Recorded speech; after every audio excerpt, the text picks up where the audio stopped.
we spoke for at least a year about me stepping in to take over as CEO. And then really, I guess it's late 2019 that we sort of got that moving, and then took over right at the start of 2020. Yeah, hospital pass. Which clearly, he saw coming, right? Back to 2020. He saw coming, you didn't. So it was a baptism of fire. If you fast forward to today, and clearly we're in a challenging market today, and from a commercial real estate perspective, and there's parts of the market that are similarly challenged with falling values. What we're not seeing in the same degree as we did back then was banks selling those assets at big discounts. And I think that's because they saw the money that the private credit funds, or NPL funds, made out of those assets, and this time they're not quite so keen to let them go at cheap prices.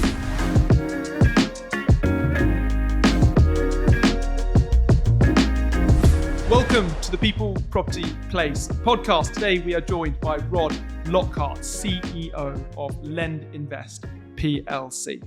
LSE listed LendInvest is the UK's leading fintech platform focused on mortgages. They offer residential, buy-to-let, short-term and development mortgages to intermediaries, landlords, developers and homeowners. Rod joined LendInvest in 2015 to lead the business's capital markets and fund management division. Within that time, Rod has overseen LendInvest's AUM growth from 100 million to over 3 billion and managed the launch of its listed retail bond and RMBS program. Rod became CEO of LendInvest in January 2020. Rod is a chartered surveyor with over 20 years' experience in property and property finance. He was previously senior director and a board member of the Investment Advisory Committee for CBRE, advising UK and global institutional clients, managing a range of property and property debt portfolios. And it gives me great pleasure that he's here today. So Rod, welcome to the podcast. Thank you for having me. It's great to be on. Not at all. Well, look, it's a slightly different part of the real estate world that we're going to explore today. And I'm really intrigued to unpack that and see where that kind of fits into this fascinating real estate investment management ecosystem. But before we get onto that, a place that I always like to start these conversations is how and why did you get into real estate? Well, I think it's unusual. I actually studied real estate investment and finance at university. So ended up doing what I did at university. But I guess probably the bigger question is how I got to deciding to study real estate at university itself. So my dad was an architect. It's a bit of a boring answer really, but I spent my childhood traipsing around looking at building sites and seeing what schemes he was working on, and got really into property. And I think when I was growing up, I thought I'd always be a property developer. Really? Yeah, I think so. Is that because I guess he's working on all those projects all the time? Exactly, working on projects the whole time. It just looks really interesting. I think it's the cross between creativity and, at the same time, finance and funding that was, I guess, the bit that was interesting to me. It's interesting because quite a few people who've been on this podcast, their route into property is through architecture. Yeah. And they like the design aspect, and having kind of pursued architecture, realize that actually they want to be more on the capital allocation or the development side. At a young age, did you know enough about the real estate world to try and work out which part you liked and which part you didn't? Yeah, I'd clearly seen what an architect does, and it probably felt like that was probably a bit too much like hard work. Or study for 7 years, exactly. Not paid enough. Study for a long time, and it looked like the property developers were getting paid more, so maybe focus on that instead. So you went to Reading. So I went to Reading, as lots of surveyors do. Studied investment and finance in property. So I guess I was always very focused more on the investment and finance side, which are fairly apt given I've ended up in property finance.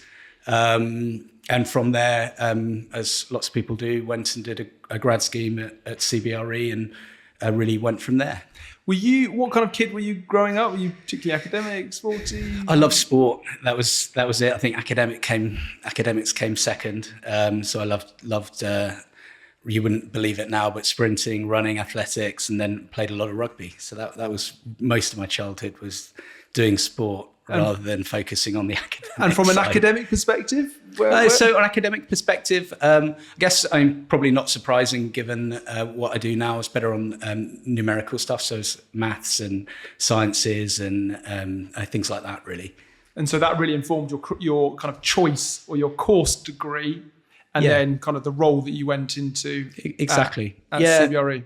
And I think I whilst I went off and studied something that was quite focused, it was in doing that course that just really got into it, and was pleased with the career choice I'd made, and was really focused on building a career in that area, really. Did you do some kind of like interns, or did you do some work experience at that time to kind of get a bit of a flavour and work out or confirm if that is the route you wanted to do? Definitely. So I worked at different surveying firms in holidays, but I think one of the areas that particularly I guess inspired me for a day or two a week, I worked for one of our lecturers, a guy called Andrew Baum. Who lots of people will know, in the real estate industry will know. Yeah. And Andy had set up various businesses at the time, and I worked for him 1 or 2 days a week on those, I guess, startup businesses. And I think it was then him and his passion for prop tech, before prop tech was even a thing. He was building software and using software and data to, I guess, really innovate in the real estate industry. And I think probably that got me hooked on the data and software side long before I actually ended up in a fintech business. So he was a lecturer at Reading? He was a lecturer at Reading. So how did you kind of, out of all your cohort, start working with him? Just for someone, I'm just thinking of someone who's like maybe out of Reading or Brooks or Nottingham, somewhere else, who goes, how can I kind of get a march on maybe my colleagues or my peers? Well, I think at the time, I mean, first of all, I wanted to work, so I needed to work, needed the money. So I was looking for work, looking for, to find someone to do something for a day a week. And I guess I was on the course, I was pretty good. So, I by that point realized that years of working on or looking around building sites sort of helped, combined with maths, I could do the course pretty easily. So I think, it felt like I was good at it. And I think that probably helped him choose me to help him work with that business. And so, it was a great time. So that was kind of an entry into going, how can we leverage technology within quite an antiquated, old school, maybe backwards or just lagged kind of industry? Definitely. And, people who know Andrew Baum will know that he's always been at the forefront of thinking about technology and different areas. And back in at that point, he had two products. One was called OpRent, which is sort of helping pricing short-term leases. So it's quite a complicated model. And I spent my days testing it and then eventually trying to sell it.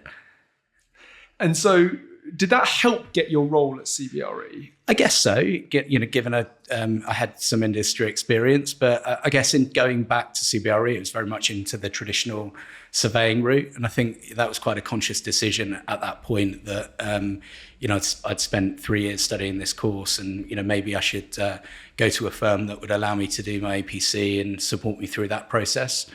So I joined CBRE to do the, I guess, chartered surveyor scheme to start with. So it's very traditional, having gone from something quite prop tech back into the traditional world, really. And was that just traditional rotations? And what kind of rotations did you rotate so to? The first one I had was public sector development. So I did public sector development for a period, and that was compulsory purchase. It was all very technical, quite complicated.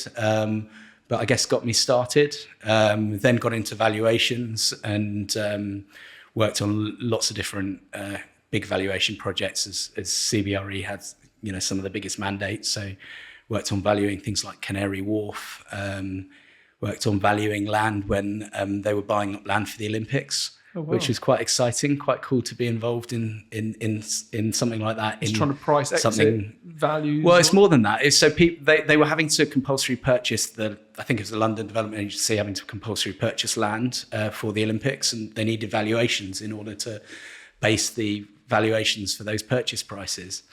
So it's, I guess, one of the ways that I learned how to do valuation. And was that on both a residential and a commercial basis? Almost all commercial, really. It's mainly, if you think back to the that part of London was mainly sort of scrubland, industrial land, waste storage, all sorts of weird and wonderful things on the land that eventually became the Olympic Stadium. So you had to work out what's fair market value for X. Yeah. And then that was your kind of instruction. Yeah. So it was public sector development, valuation. And then I got into real estate finance and funding. So it's probably early 2000s, 2003, 2004.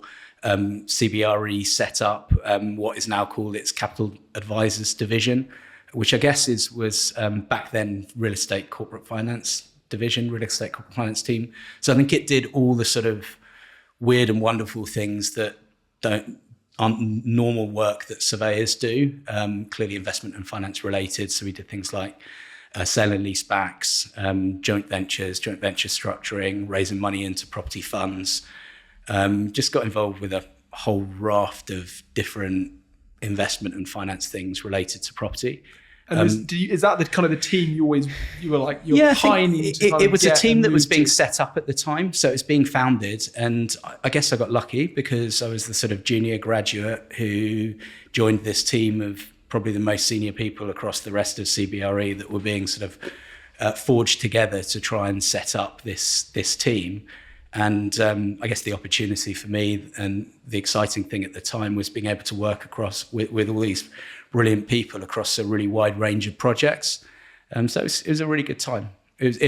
Whilst I was in a massive organization, it was, I guess, my first foray into what felt like a startup. You know, we were literally starting from scratch, trying to work out what the revenue model would be, what would make sense, and how we get a mix between retained and agency income. And it was, I guess, it was quite an exciting time, and clearly at a time when the market was booming just before the crash in sort of 07, 08, 09. And was it becoming just a bit more sophisticated generally? Because you're talking like structuring, raising capital. It sounds like it's kind of moved away from valuation, property management, landlord and tenant leasing, and it being a bit kind of fag packet analysis. It becomes a little bit more. Exactly, that's what the team was really set up to do. Was at the time, you think REITs had just been formed, and there were all these things going on in the property market. It was a lot of US funds coming over and applying more financial technology to what in the UK had been a fairly traditional space. And I guess the team was set up to try and exploit that, try and find its way in that sort of more financial world. And I guess given that I'd studied investment finance at university, it's what I was more interested in increasingly through time, that financing side.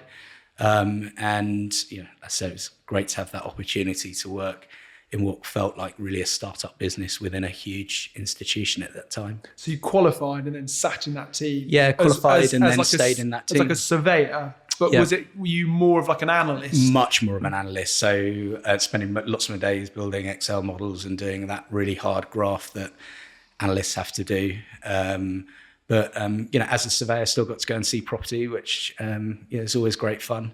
It's part of the job, really.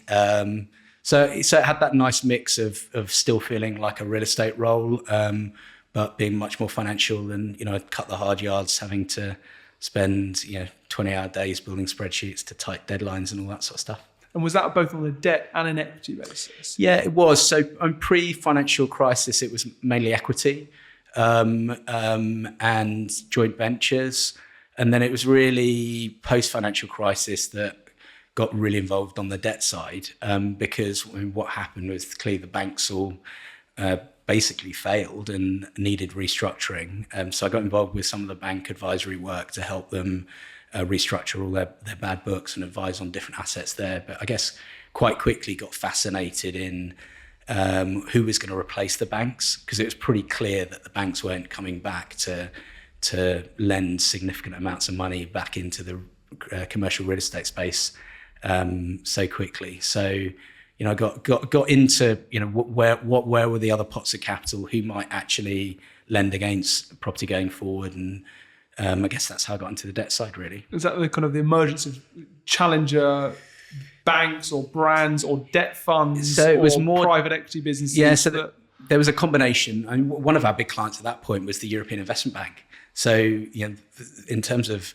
post-financial crisis, the the first people coming back was public sector money. So we set up a number of funds across the country to deploy basically government and European money into commercial property lending in different parts of the country to encourage economic activity, economic growth. So that was, I think, probably the first area that kicked off, and then it became funds quite quickly. I guess at the time, people liked the return on property debt compared to what they thought was a risky position in property equity. And so the institutions started looking towards property debt as a way of moving out of their real estate exposures into something, I guess, that they thought would be less risky and higher yielding. And so, advised all sorts of institutions on, I guess, setting themselves up as lenders, really. Yeah, can you just, for someone listening to this who maybe doesn't have a background in real estate or worked in it so much, can you just paint a little bit of context around what happened at the time in terms of some of those banks getting burned, overexposed, assets going onto their books, receivership, and like what that pivot and that change actually meant? And then as an advisor, what were you actually doing, and what does putting joint ventures together kind of mean? So I think in terms of the market at that time, going into 2005-06, beginning of 2007, debt was really freely available. So you could borrow off high street banks, major global banks, global investment banks at really high loan to values. In some cases, you could borrow more than the purchase price, and as senior debt. This wasn't mezzanine finance going in to support the purchases. You're just borrowing from a bank at senior debt levels. So debt was really freely available. And it was really freely available because everyone thought that they'd changed the world, creating and using basically CMBS, which commercial mortgage-backed securities, and suddenly that was going to create cheaper debt, and everything would become like self-fulfilling. I think we're going to unpack quite a few of this jargon as the conversation goes on, but we'll come back to that. So debt, bit. The bit to think about is debt was really freely available. So borrowers did what borrowers do, which is borrow as much as they possibly can. And that helped to fuel the price appreciation that you saw through 2005, 2006. So because there was debt so freely available, values went up more, people competed harder for the real estate that was available. And, ultimately that came crashing down, and prices started coming off in 2007, but really started feeling it in 2008 and 2009 when we had things like Lehman crisis, Lehman failure, but big banks failing because they were so overexposed. So very overexposed, not just to commercial real estate or real estate, but overexposed overall, over-geared, had too much debt themselves. But in the commercial real estate space, they just lent too much against properties that were falling in value. So values fell, in some cases 30, 40%, if not more. And if the banks borrowed, lent 100% of the original value, they were immediately exposed. So it was a interesting time. The banks quite quickly realised that they had major issues on their balance sheet with these commercial loan positions. And I think probably differently to previous crisis, the way that they decided to deal with it was to split themselves into bad banks and good banks, and the good banks could carry on doing some lending and being useful for businesses going forward, and the bad banks were there to sort of manage the legacy loan positions, and a lot of those positions were sold. Yeah. So they were grouped together because they just, on a single basis, they were kind of like packaged up together and then sold. Yeah, quite often they were in portfolios already because they were being grouped into portfolios to be securitized, which is the CMBS thing. But they were in portfolios, and they were sold to the likes of Blackstone and all the big private credit groups that came in and bought up huge amounts of debt from banks. It probably started around 2009, 10, 11, 12. So someone listening to this, and you'll be able to help me out here in terms of the numbers. But let's work off £100 million, and we can work on percentages on that because then it's easier. Someone borrows £100 million to buy an asset at £100 million. A year or so later, that asset is now worth £60 million. They owe the bank that they borrowed the money 100 mil. Yep. They're not able to do it. They can't sell the property, or if they can sell the property, they've got to make up the £40 million deficit. Yep. They don't have the equity in their back pocket or their investors to be able to front it. That's right. So the bank goes, we're going to call in the loan because you've breached the loan to value ratio. Yep. And they're doing that on multiple different properties, multiple different businesses. They've bought back, or they've got the keys back. They've given back all these properties. Can you just talk about why they want to get them off their books, or just that process of, recapitalizing, refinancing, packaging it up, and trying to claw back their capital that they've lent, essentially? Yes. So I think real estate was just one small part of the bigger problem that banks faced. But I think when shareholders and lenders to banks looked in on banks at the time, they couldn't really work out what they did. So they had derivatives and all sorts of instruments that no one could really understand. And the banks themselves were so indebted that they had so much debt that they were really hard to work out what the value of these banks was, or whether or not actually they were even solvent. So what they needed to do was to try and get rid of all the bad assets, to one, see what was then left over, but also allow them to forge new banks, create new balance sheets to get up and carry on lending, because lending's critical for the economy to keep going. Without banks lending, all of this grinds to a halt. And so they needed to find a way that allowed banks to continue lending in some way, being useful to the economy, but at the same time ring fencing where they believed all the problems were. I think eventually to get back to the position of really understanding what the bank was, how do you value it, how do you understand it? And clearly the one thing that did change post financial crisis was regulation. And the banks have been regulated, hugely since that point. And I guess for us and my business and what we do now, it was that regulation and that tightening of regulation around banks that created an opportunity for non-banks and other lenders to come into the space and plug that gap. Yeah. So you touched on Blackstone and other people buying these what are called non-performing loans, NPLs. Why would someone want to buy a non-performing loan, and what would their business? How would they monetize a non-performing loan for someone listening to this? Yeah. So they're buying the loan at the discount to the value of the loan. So that if the bank is owed £1, they might be buying that loan at 50p. So I guess there's a potential for the loan to go back to its par value, and they can make a great return. Now, quite often the real estate would be valued at 60p, as we talked about. So they wouldn't be able to make the whole 50p back, but they might make 10p back. So they bought these portfolios of loans at massive discounts to make a return, and they did hugely well, those credit funds, out of the bank's distress at that point. And I think if you fast forward to today, and clearly we're in a challenging market today from a commercial real estate perspective, and there's parts of the market that are similarly challenged with falling values. What we're not seeing in the same degree as we did back then was banks selling those assets at big discounts.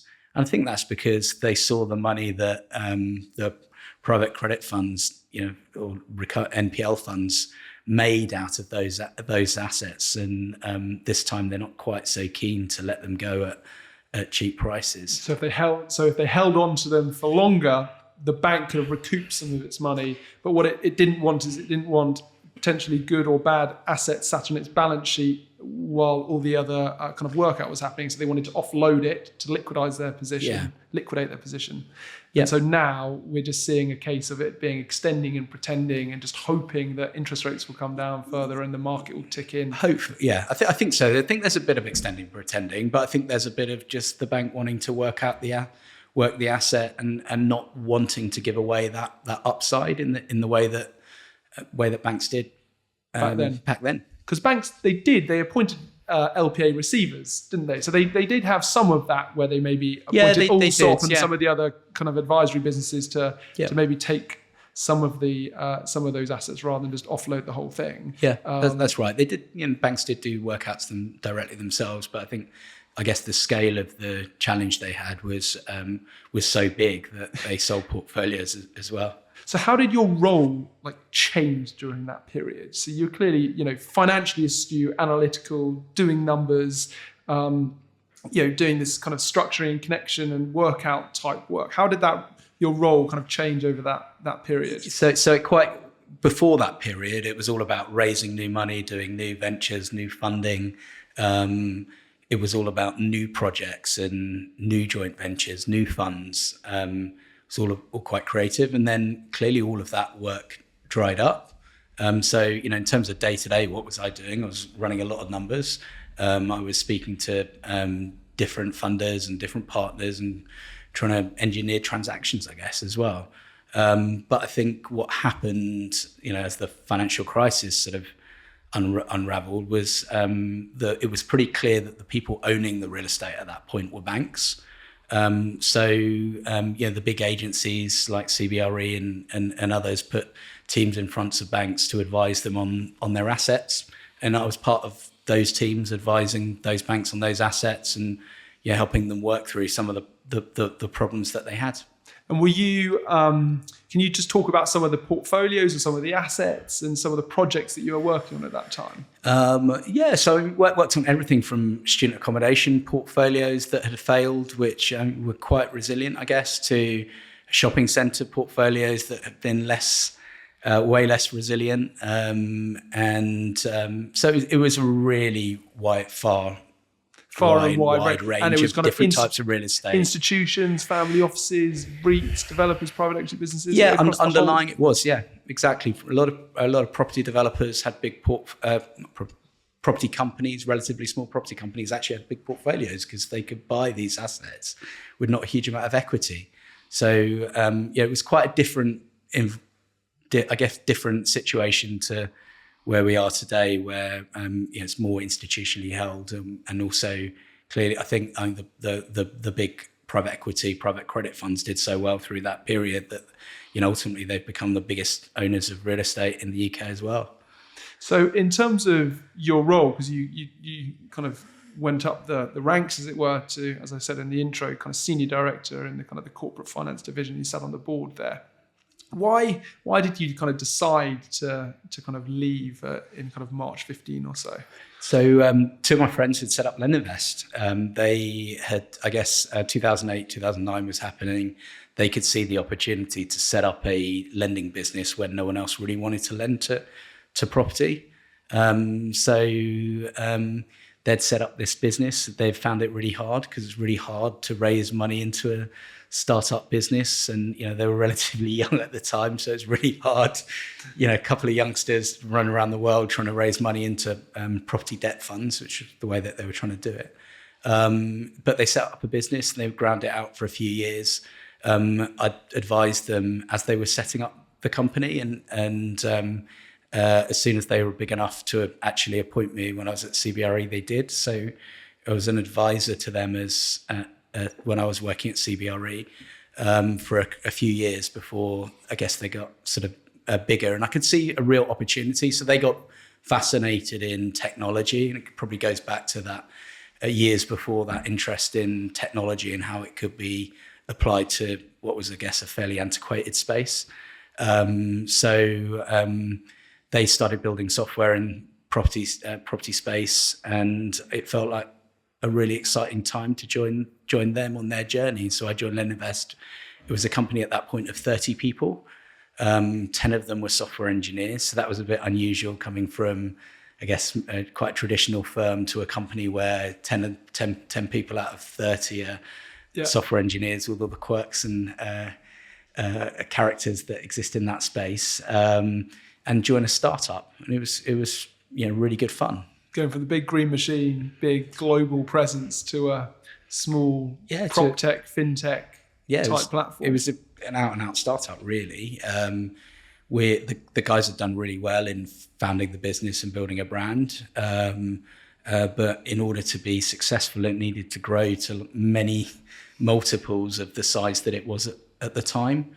And as you pointed out at the beginning, I joined to run the capital markets and fund management sides to that business, which basically meant flying around the world and trying to find investors to invest into funds or separate accounts and give us money to lend to UK property. So the challenge they identified was these banks were no longer willing to or wanting to or capable of lending. And particularly by this point, by 2015, it was probably less appetite, it was more regulation that was constraining them a lot. By this point, they'd cleared off a lot of the legacy positions on their balance sheets. They had weathered that storm. But what came sort of after that was really tight regulation, and regulation which meant that for property development loans, they have to hold a huge amount of capital against those loans. So it's not efficient for them to provide development loans. So there were large parts of the property finance space that were being strangled by regulation. And the opportunity really was to set up a lending business that wasn't constrained by being a bank in that way, that could earn better returns by not competing with banks and finding opportunities to lend. And so the loophole was the fact it wasn't a bank, but it would still have to be regulated of sorts. Yeah. But it would plug that gap. Yes, it would provide that solution a funding gap. Plug that funding gap where property developers, investors wouldn't be able to get from the bank. They had to use debt to make their returns accretive. And so they went to Lend Invest to be able to do that. That's right. And was it a marketplace at that time or not? Yes, so it was. So when I joined the business, it was sort of early stages of the marketplace. So guys had started off setting up as a funds business. So they had funds with assets and investors into those funds holding those assets. So to be clear, they would go to investors, they would raise capital, and they would then deploy it into they would deploy that into loans, into a particular strategy. So I guess for people who probably aren't as au fait on the debt side, it's basically the same as what you do on an equity fund. Exactly. But it's just wearing a slightly different hat. But doing it for property debt instead of property equity or property for buildings. Yeah. And I guess with your property debt hat, you're looking at what can go wrong and the downside. And you're like, how can I ensure that my coupon or my return or my kind of fixed income is going to be there, right? That's exactly right. Rather than how am I going to smash my business plan up? Because you don't get any value for the upside. So, if the borrower does fantastically well and makes a ton of money on a transaction, that's great. But as a lender, you don't get any value for that. You only lose when things go wrong. So the trick is making sure you're not lending against things that go wrong, or you're lending against things that go wrong so infrequently that it makes sense overall, because you can't get additional return. You only get the return you set out to earn. Quick one from me. If you haven't already subscribed or followed this show on the podcast or app where you listen or watch, please do. It takes 10 seconds and helps tremendously. I've got really big plans for the People Property Place podcast, and that one small action really helps grow the show and the presence and enables us to keep doing what we're doing. So if you haven't already, please follow or like on the platform you watch or listen to. Thanks so much. And so your role is capital markets and fund management. Can you just explain what you were doing specifically there? Yeah, so I started off on the fund management side. So that was really managing those funds that I just talked about. So what did that mean? One was capital raising. So going off and trying to find investors to invest into the funds and supporting that capital raising or sales process. And the other one was making sure that we were investing in loans and opportunities that we felt that we could make the right returns, good risk-adjusted returns from. So that was sort of where I started initially, and then quite quickly got into on capital markets side, which for For us, really, at that point was raising money from institutional investors. And by this point, it was lots of banks who were wanting to come back into the space, but in some cases hadn't got the teams or expertise because they'd gone years before. So it was raising capital from banks and running portfolios of loans for them on behalf of those banks. And does that kind of help get through the kind of regulatory issues that they face as well? Or so in some ways it does, so that they can either lend to us as a lender, so they're holding a loan as opposed to lending directly themselves, or they can do that in a structured way. So in some ways it can, in other ways it can't. They just look through directly to the underlying asset.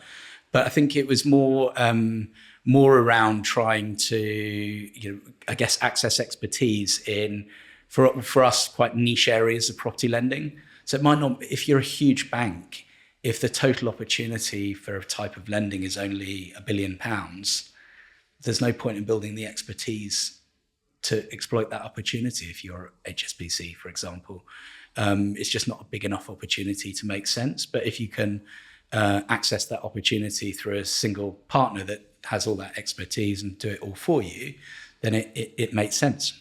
So that was sort of one of the areas that we raised capital for lending.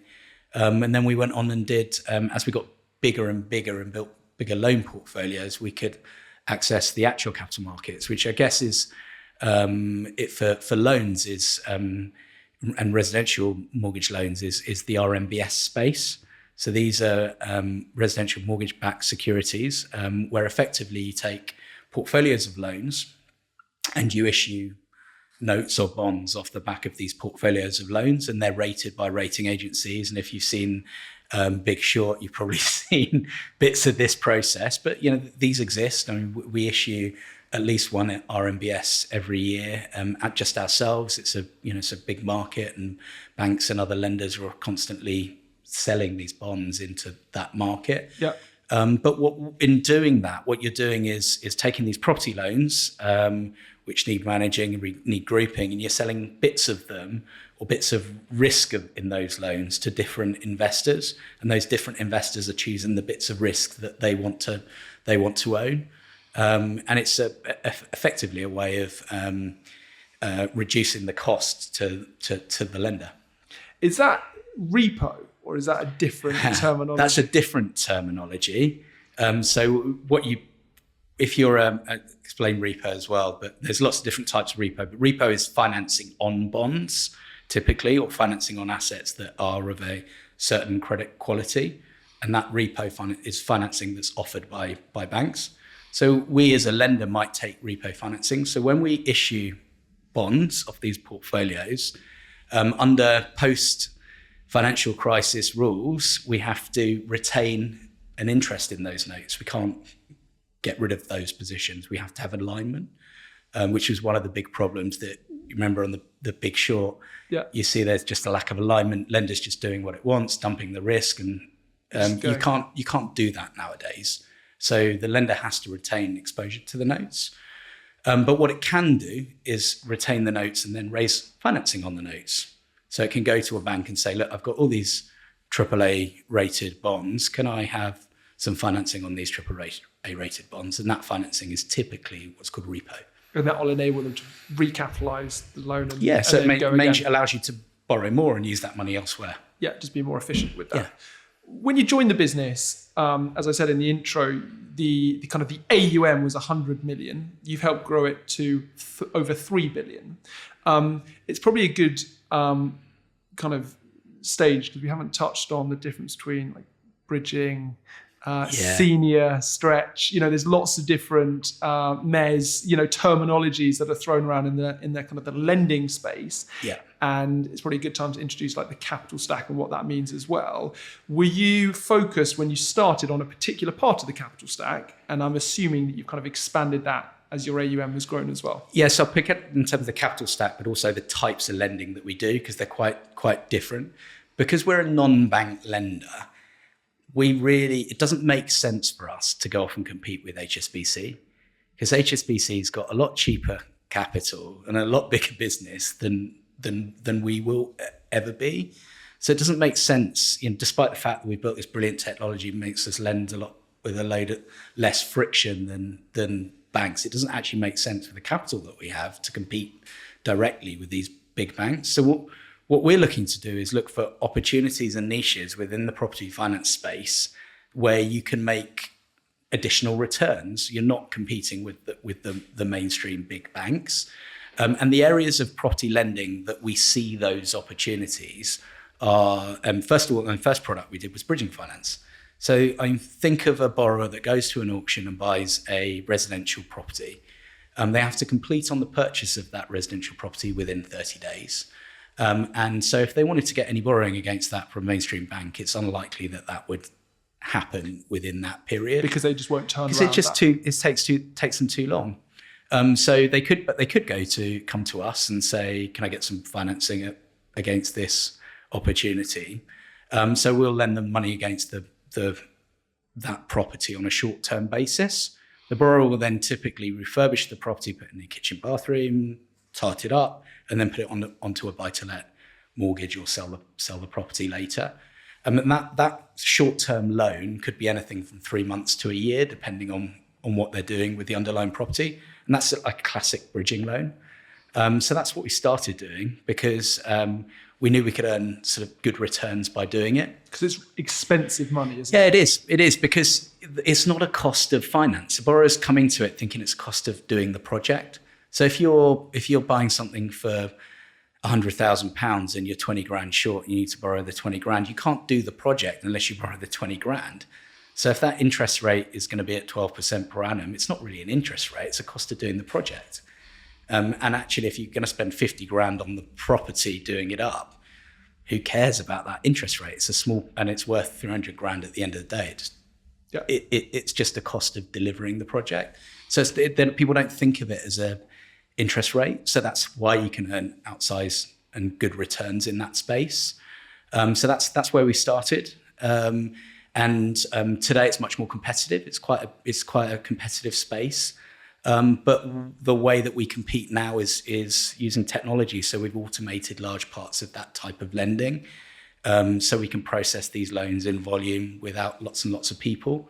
And we can build large portfolios of these loans and diversify the risk across the large portfolios. And so you can be much more efficient in terms of how you screen and then price and allocate exactly capital, whereas actually didn't have the proprietary technology and the 10 software engineers when you first landed. Yeah.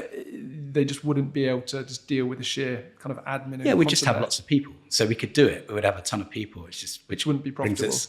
Brings its own challenges. So that's one area. Another area that we saw an opportunity was buy-to-let mortgages. And, I guess banks do buy-to-let mortgages. Why would that create an opportunity for a non-bank? Well, over the last 5-10 years, what's happened is that we're seeing less and less amateur buy-to-let landlords who might have 1 or 2 buy-to-let properties. And we're seeing more and more portfolio landlords, people with bigger and bigger portfolios. And I guess regulation, whether it's HMO regulation or other regulation, is like driving that change, tax changes, making it inefficient for people to own buy-to-let property. All of that is driving a switch from a amateur landlord to a professional landlord. And we focus on lending to that professional landlord. And the reason banks don't do that is because we're lending to companies. So the banks in the mortgage space are good at lending to individuals and credit scorecards, but they're not very good at lending to companies with all the complexity that companies have, or lending to portfolios of property where you've got to value each and every part of the portfolio, not just the one property. So that complexity created the opportunity for a specialist lender in the space, and that's why we entered the buy-to-let space. Another area of lending we moved into is owner-occupied mortgages. You think, well, why would a non-bank lender compete in owner-occupied mortgages? Well, if you're a self-employed person, you might have, or someone with multiple jobs. So you could be a doctor that has NHS income or a private income or investment income. As a specialist lender with these, or as a mainstream lender, you might lend to that person against one source of income, or you might not include their bonus, or it's quite difficult for people with complex income to borrow. With us, these people, self-employed people, can come to us And we can use things like open banking, we use technology to piece all of their income together and provide them mortgages off the back of that complete picture of their financial which is position. Their reality, right? Which is their exactly. Their so they can total income. borrow more from us. Now they'll pay for it because we'll charge more than a high street bank will for a mortgage. But in us analysing that complexity, we get paid for that. There's value in that return. And for them, they're able to access 4.5 or whatever the multiple is based on their whole income, exactly, rather right. than on just 25% of it. Exactly. So right. It makes it accretive, or enables them to buy the house they want to. Yeah. And then the final area that we're going on for ages on different types of lending. No, because this world of real estate finance is vast, as is lots of different parts when you get into it. Yeah. And I know this is super simple, basic stuff for you, but I know, it's taken me a long time to get my head into it, around it, and I'm still doing that. And I know that people listening to this, from the messages and the DMs I get on LinkedIn, will be following this with kind of tender hooks, trying to understand and maybe rewind it and listen to it again to try and piece it all together. So cool. Carry on. So the final area that we focus on is property development lending, and particularly lending to house builders. And these are SME house builders. These aren't your big mainstream house builders. These are small, medium-sized house builders that are building schemes from 2 or 3 houses up to 100 apartments or 200 apartments. So smaller projects across the UK. And we lend to these borrowers that have certainly find it hard to borrow from high street lenders post financial crisis, and increasingly challenging borrowing from specialist bank lenders as well. So borrowers can come to us and we'll provide them with development loans basically, and we really focus on that SME house builder and trying to unlock more supply of housing and doing a bit to unlock that supply really. So it's mainly residentially focused. Mainly residential focused. But you do some commercial work as well. Yeah, we do. And on the development side, we funded schemes from student accommodation blocks and PRS blocks, co-living. Which is still residential, but it's kind of commercial exactly, residential. Right? But valued off their investment, assuming that they're going to be let and valued off as an investment property. Yeah. So co-living, we funded a number of the early co-living schemes.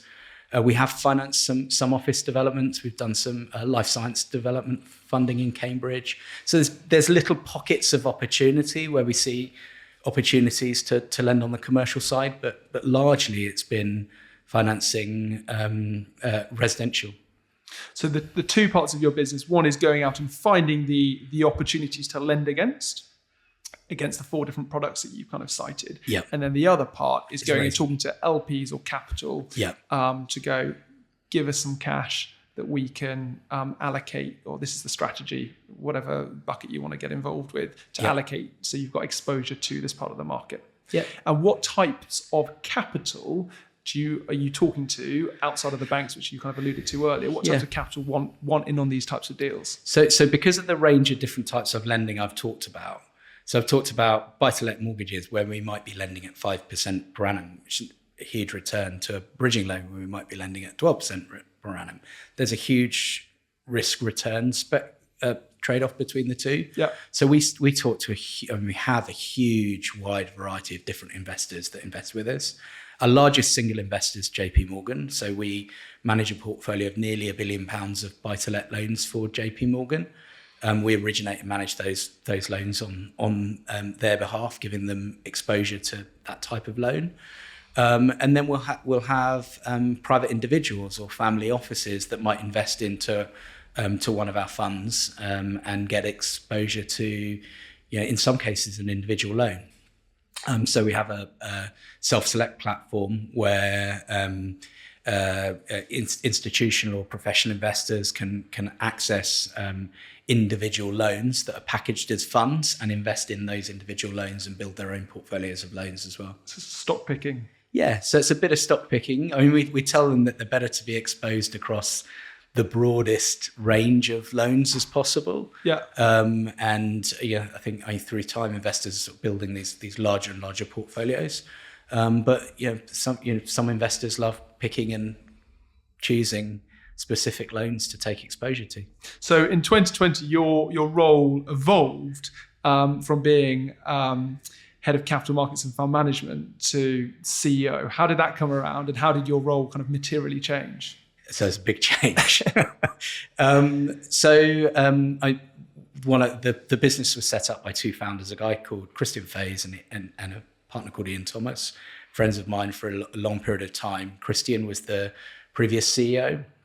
And I think we'd been talking for a number of, probably over a year, about me potentially moving into the CEO role and him stepping into a chairman role. I think there were lots of parts of the role as CEO that I think he didn't really want to do. A lot of people management side probably. So I think he felt that he needed his role to evolve. And we spoke for at least a year about me stepping in to take over as CEO.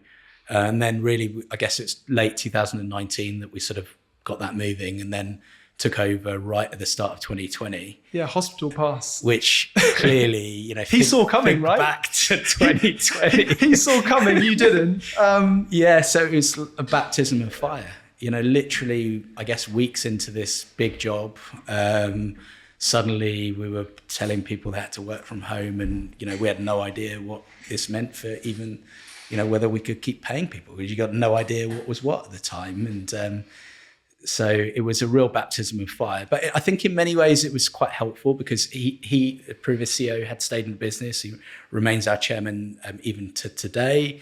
But because he was in the business at the time as an executive chairman, I guess part of the challenge was always going to be how the role moved from him to me. And then COVID hit, and it just sort of had to happen. There was no choice. There was no choice. It was like straight in the deep end. Bang, you got to communicate to everyone, all your stakeholders, people, funders, you're just in it. So I think that transition happened a lot quicker than otherwise it probably would have done, which, ultimately with hindsight, it was a good thing. But at the time it felt, as you said, it felt like I'd taken a hospital pass. So how long was it, when you're trying to put out fires, you're trying to get the lay of the land, work out actually what is this new lending world and how does that look like? How long did it take for a little bit of stability to come through, and then maybe to start? Post-COVID, is this sort of COVID? Yeah, COVID, March 2020. Like, when did that start kind of picking up and you think actually? So we got lucky to start with. So when March 2020, when things started going completely nuts, we were finishing a securitization. So one of those transactions I just talked about. And when a bank or a lender does a securitization, it releases a lot of cash. So we had about 30 million quid of money riding on this securitization. And we got that securitization closed the day that mortgage payment deferrals came in. So pretty big day right at the start of the COVID crisis that I guess was the last securitization transaction that happened for at least 6 months, I think, at the time. And we managed to close it, which meant that we went into that sort of really dark lockdown period with cash in the bank. And we didn't know how long that cash would last and all the rest of it, but we had cash in the bank, which is a good start.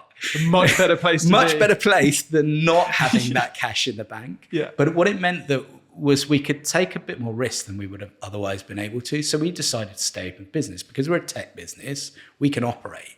We don't have like centers shutting down and work out how to give people laptops. Everyone was on laptops. They went home. Everything's cloud-based. They operated. It was just like... You were just ahead of the curve. It was just seamless. So we could operate. We had all the modern infrastructure that allowed us just to carry on as we were, when most institutions had to work that out. And, they worked it out pretty quickly, but they still had to work it all out. But because of that operational advantage and because we had cash in the bank, we took the view that we would stay open for business. Now, we weren't flooded with business because the property market was shut. You couldn't even go into a residential property to buy it.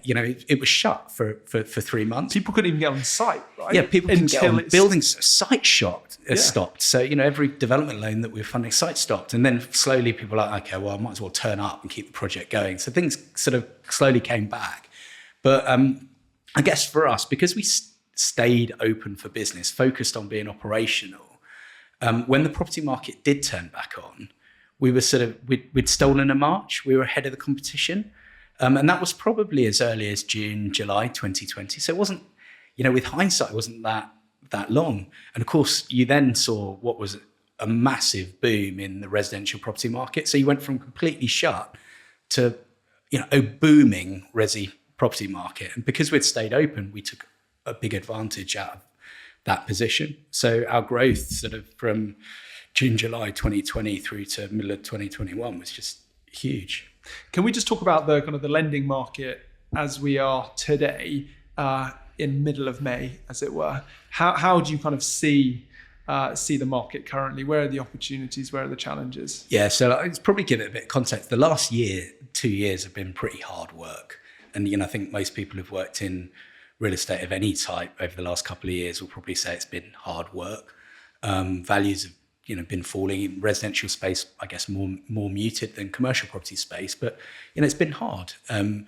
Buy-to-let mortgage volumes for 2023 were half of what they were the year before. So that's half the business that everyone goes after wasn't there. Yeah. That's quite a big deal. If your job is to do that business, half of it's gone. It's hard work. So the last couple of years have been really, really hard work. The start of this year was actually a lot of activity. So what we saw, if people who work in mortgages or property mortgages thinking what's called swap rates. So these are how you fix interest rate for a period. And most mortgages nowadays are 5-year fixed rate periods. So the 5-year swap rate is like the thing that prices mortgages more than probably anything else. And what we saw at the end of last year was that rate falling, mortgage rates coming down. Beginning of this year, mortgage rates had come down. It was like, okay, there's a bit more excitement about the market. So in the first week of January, we took more loan applications in the first 4 days, came back after a bank holiday, than we had in the previous 3 months. So January started with a bang. And that was, underlying activity in the property market, both purchases as well as remortgaging, refinancing. From sophisticated investors. Yeah, because I don't think I've ever heard a retail investor talk about swap rates. Whereas so I think the reality is that the borrowers aren't thinking in swap rates. The borrowers are thinking in what rates the banks are offering them. But the banks are pricing their products based on the swap rates. But the borrowers are looking at what the swap rates are as well. And they're trying to work they are out increasingly because they've worked out that if they follow this thing called the swap rate, they'll know what's going to happen to mortgage rates before the banks move the mortgage rates. Hence why the people asking were probably ahead of the curve were more of the institutional investors rather than the retail investors. Exactly right. So anyway, the year started with loads of activity. What's happened since is as expectations for base rate coming down have moved further out, swap rates have increased. And as swap rates have increased, mortgage rates have increased, cost of finance is increasing, and that's taken some of the heat out of the market. So we're it's cooler now than it was at the start of the year, but probably better than most of last year. So I wouldn't say it's plain sailing in the market as we are today, but it's an improvement on where it was. I guess slow steps out of what was clearly, it has been quite a challenging period, really. And are there any indicators you look for, particularly ahead of the curve, to try and get an early or a march on when maybe activity might pick up? Yeah, so can you share those? So I think that swap rate is really important, and it is really volatile. It bounces around a lot, but a trend around that will I think show that rates come down. And what that January showed us was that when mortgage rates, finance rates come down to a certain level, there's a massive amount of pent up demand that just gets unlocked. If someone wants to move house, mortgage rates are down a bit. Okay, now's my time to do it. Someone wants to buy an investment, now's my time to do it. If you're on an existing mortgage, it's come down a little bit, now's my time to remortgage. There's a whole raft of pent up demand that gets unlocked as rates come down. So I think the key is sort of waiting for that moment. I think that the overall property market will just breathe a sigh of relief when the Bank of England makes its move to cut rates. Yeah. And I think that will be a signal to the property market overall that better times are ahead. We'll see. Can you just, you've touched on kind of the products and some of the investors in the business. Can you just give me an overview of like the kind of the locations and the people and just the wider business? Because you're also listed. When did that happen? Yes. So the listing started, that was off the back of that boom post-COVID. We grew, from June 2020 through to July 2020. That's when we listed, July 2021. And that growth that we'd experienced just allowed us to list the company and raise money in that way.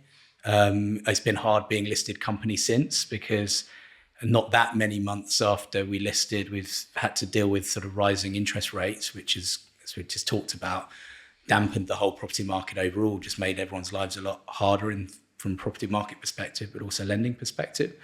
I guess, challenging times, but it was great to get the company listed off the back of that growth at that point. In terms of where we're lending by location, we lend across the whole of the UK. Yeah. From Scotland all the way through to central London. It's really the whole of the UK. As a company, we're around 200 people. Around 50 of our people will be software engineers and data scientists and people working on the complicated stuff. And then the rest is originators and underwriters and loan servicers and all the rest of it, finance people. We have around 50 people based in Glasgow and around 100 people based in central London. And do you have qualified surveyors within the business, or people who come from a traditional property background who've kind of flipped from an equity to more of a debt side, or they want to be focused more on lending rather than... Yeah, so we do. It's pretty unusual, actually. Most people who are in property lending are people that work for banks and have come through the bank route. But there are people who are more traditional property people that go into property lending, and we've got a number of them in the business. They tend to work in either origination, portfolio management, recoveries. So, when loans go wrong, you need to work hard on the asset to get your money back. Loan asset management. Yeah, so the loan asset management, a lot of those people come from receivership backgrounds. So we have receivers that work, ex-receivers that work for us on the lender side. So it's, a range of different property experience across the business, really. So as we draw to a close, a question I ask everyone who comes on the podcast is, if I gave you £500 million worth of capital, who are the people, what property, and which place would you allocate that capital? Oh, that's a brilliant question. I clearly seeded it beforehand. I completely forgotten what I was going to say. But the only real answer to this question is, as we just talked about, I think we're in a pretty low point in the market, and you've got to think back to 2008, 2009, I think, to be in a similar point. And the business LendInvest was created out of the opportunity that existed post-financial crisis. So I reckon now's the time of a lifetime to take that 500 million and blitz it and make many, many multiples of that money. I think it's not quite a once in a lifetime opportunity, but it's certainly once in a decade, probably once in 2 decades opportunity. So if it's that type of opportunity, the first thing you got to do is lever the hell out of the 500 million quid and make that 500 million quid even bigger. Okay. Certainly part of the 500 million quid, let's say half the 500 million quid, I'm going to put in lending. No surprise because that's what we do. And, there's great returns to be made in real estate lending. So I'm going to take 250 million quid. I'm going to lever it 5 times. I'm going to deploy it into different types of property lending. I actually think property development lending, which has been a risky bit of the market, is going to have is going to be a good place to lend over the next few years. So I'm going to deploy, what's that, £1 billion? Over £1 billion? $1 billion and a bit. £1 billion and a bit. 5x, one and a half bit. 1.25, 250 times 5. Yeah, so I'm going to deploy that. 1.125. And I reckon, what type of percent return are we looking at? So the underlying loans, I think, are going to pay me about 12% per annum. And I've just levered the hell out of that money. So I can probably borrow at 3 over base. So I reckon I'm going to make close to 20% return on billion quid, 1.5 billion quid. 500 million quid over the next, let's say 3 years. So for people listening to this, that is like, from an equity perspective, that is past value add opportunistic. There's opportunistic type plus returns. Yes, right? It's plus returns, but it's not. You can make more returns on. You should be able to make more returns on equity, of course. But in terms of a lending perspective, if you're looking at it, in terms of a lending perspective, where your downside is protected to some degree, we're talking about equity value add or opportunistic plus returns in terms of that time frame.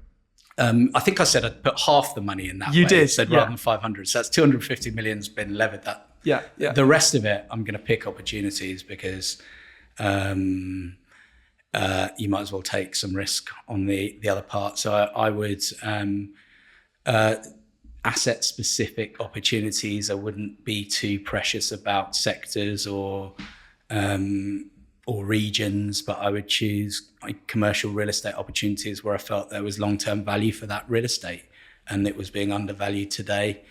And I'd take advantage of it. So it could be offices, which clearly not flavor of the month. But the hard bit will getting the money into the market in those specific asset opportunities. I think the area I'll be a little bit cautious. I mean, the area I've always been a bit cautious on is big sheds, because that's been sort of like the area that most people have made loads of money over the last decade. But it feels like capital values are quite high there. So I'm not quite sure there's that same distressed opportunity that I'm looking for with that other 250 million quid. So it may be off something a bit unloved, but it would be an asset specific, really boiling down to the particular property, the particular location, maybe the tenant, who would what other uses there might be for that property. And are there any people that you'd bring along the journey in terms of? Well, the brilliant team that have assembled at LendInvest. You've got 200 of them. Anyone else you've worked with during your career, or? I've worked with lots of brilliant people over my career. A lot of them are retired now, but maybe they'll come along and be on a board or give up some of their retirement time. So. In terms of some of who those people are, Andrew Baum, just talked to right at the beginning, who set me on that prop tech journey decades ago. A guy called Tony Martin, who I worked with at CBRE, who looked after me for many years and gave me a huge amount of opportunity. So lots of people I owe a lot to.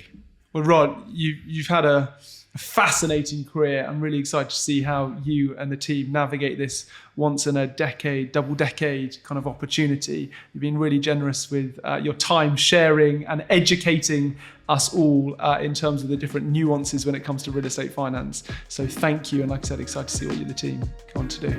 Thanks a lot. I really enjoyed it. Thanks for listening to this week's episode of the People Property Place podcast. If you found it insightful, feel free to share it with a friend or colleague. Give us a rating, like, or comment. It helps tremendously. It'd be great to hear from you on LinkedIn. I'm super open-minded to recommendations of guests that we should have on the show or areas of the market we should explore further. So do drop me a message. The People Property Place podcast is powered by Rockborn.